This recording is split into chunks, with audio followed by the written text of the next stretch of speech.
Good evening, everybody, and thank you for joining us for our third Wednesday Museum After Hours.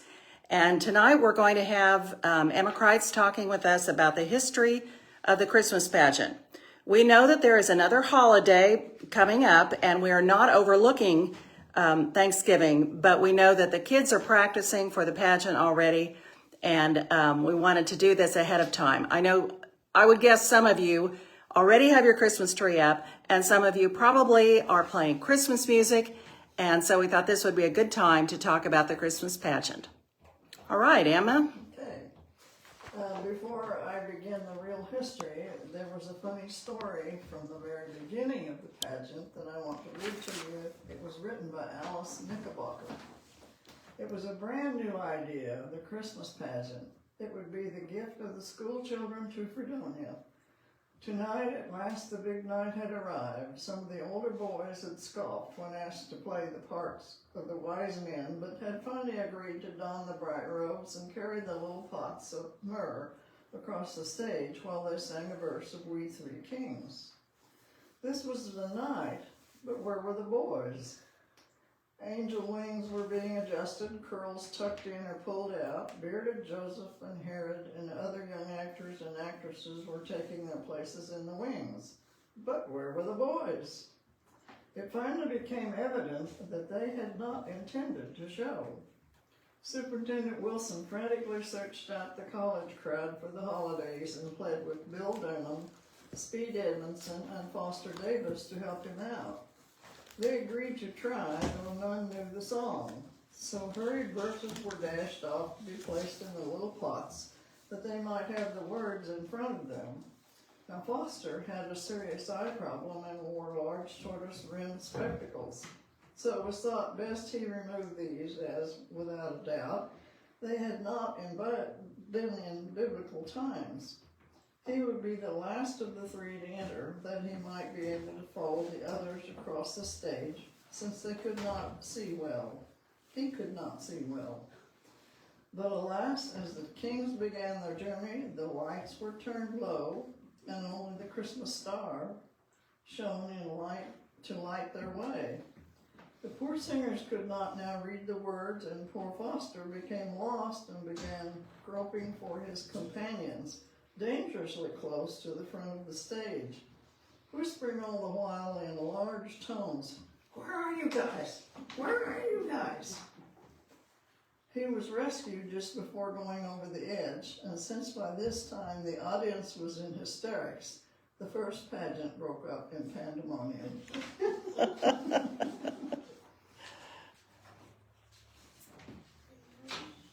This next story was I don't know who wrote this, but it brings out some more features of the pageant. Each Christmas for the past 5 years, which would have been started in 1935 or 34, the Fredonia schools had united to present the Christmas story before a solemn, hushed audience at the auditorium. Now, this auditorium was built in 1934, so we are not sure whether they used it that first year or not. This year, the school spared no effort in making the pageant the best by far. Many beautiful scenes were achieved by the lighting effects, costumes, and the realistic backgrounds. Grade school children in robes of white formed a striking choir, framing the stage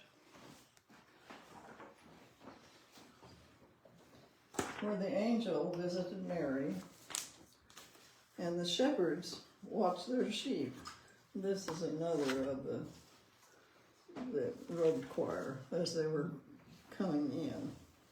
And you see on this early picture that those the robed choirs were right up close to the stage. The orchestra, the band, and all of the music was at the front. But later that had to be moved to the back because basketball started before the pageant. King Herod held his court and the babe lay in the manger. A large group from the high school made up the orchestra and mixed chorus which told the birth of Christ child in music.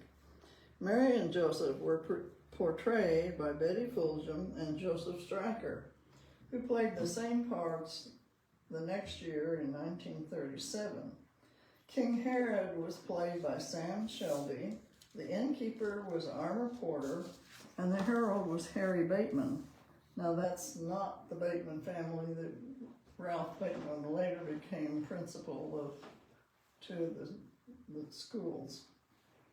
The angels were Shirley Robertson, Maxine Steele, Betty Ballard, Mary Warner, Doris Alliston, who became Mrs. Stubaker, Pat and Dot Shields, Helen Smith, Grant Monaco, Clarence Amos, and Herbert Wilson were the wise men. Clifford Kim, Hubert Wilson, Junior Conrad, Don Fulgham, and Wayne Conard portrayed the shepherds.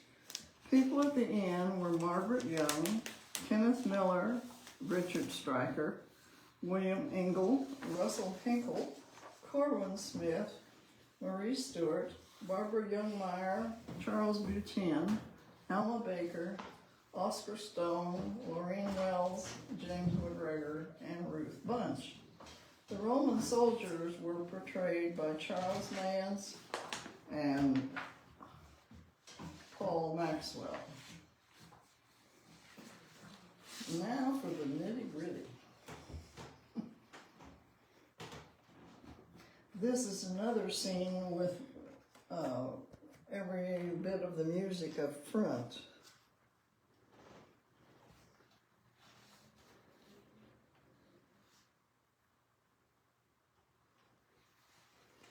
When the curtain opens on the Annunciation scene of the Christmas Pageant in Fredonia this December 2023, it will mark the 85th annual presentation of the most unique production. It should be the 26th, but there was a cancellation due to deep snow in 1973. Back in 1935, School Superintendent H.F. Wilson, together with teacher Mrs. Cora Ditto, worked out an idea for the short nativity play to be given by a few grade school students. Mrs. Ditto was my 7th and 8th grade English teacher.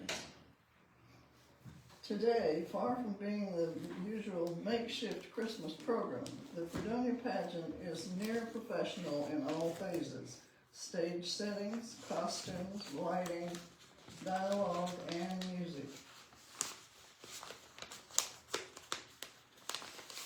Emma, I want to clarify something, make sure I heard that right on the dates on which one this year will be. We have the program from 2 years ago when it was the 88th program in 2021. So that would make it, this year would be the 90th. All right. And we know that the first one was in 1934 because we have the program that says Third Annual Community Christmas Program, and it is dated December 22, 1936. We have the program from the year before, December 19, 1935. It doesn't say the second, but because the 1936 says the third, then that would lead us to confirm that the first one was in 1934. And this one says auditorium, not telling us which auditorium either,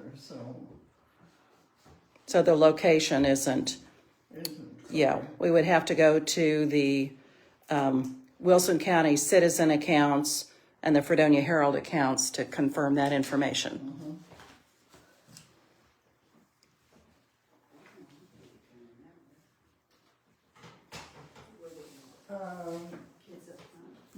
The pageant was canceled in 1973 because of deep snow, so that would subtract 1 year from performances. Well, let's pull up the 1973 program.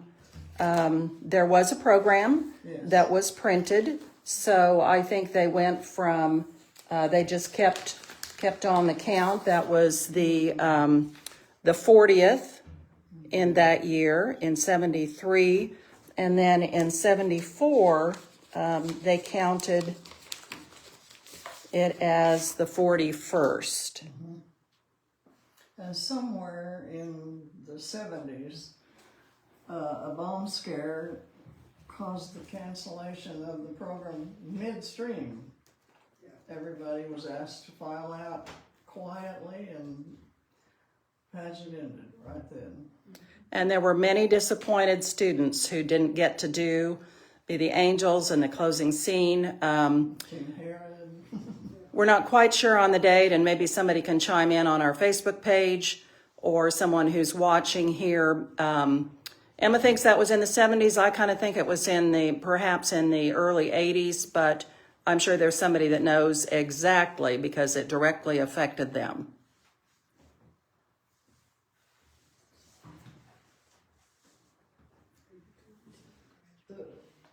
According to records at hand, the first nativity play in 1934 was only part of the entire evening's program at the school that year. The first 3 grades presented a winter carnival, the junior high grades sang carols, Santa Claus appeared, and the music teacher, Miss Mima Fowler, was the director. She was my social studies teacher in 7th and 8th grade, and I had no idea she'd been a musician. So the program I am showing you is actually the second year from 1935, but we think that the format was very much the same, that you saw the beginning of the main scenes, but you also had Santa at the end and a very winter account of songs from the younger students. A winter carnival is what they called it.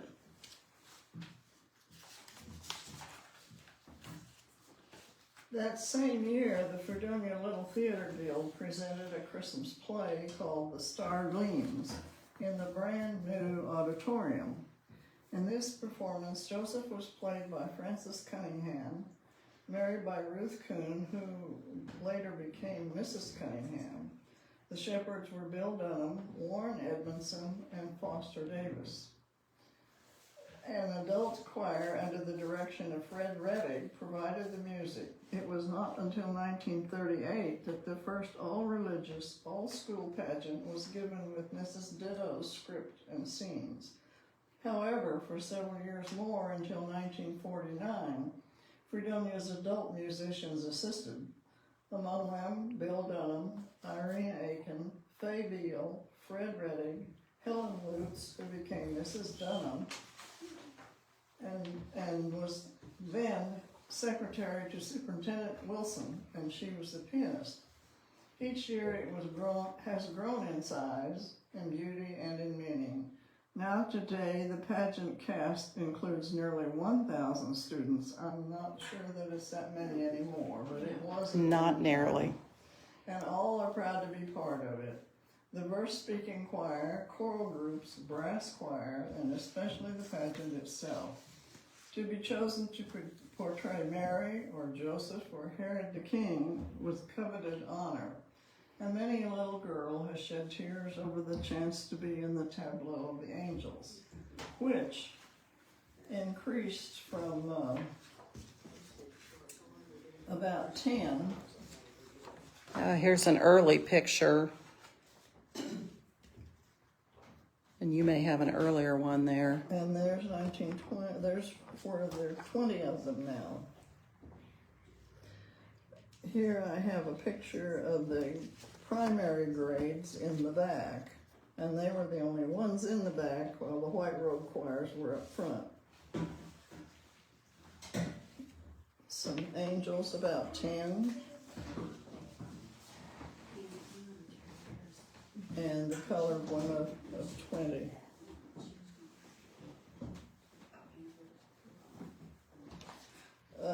The King Herod scene was the only thing that really changed. And the dancing girls were removed. This is them dancing. then it dropped to 4, then 3, and then they lost their skirts and had to wear pants.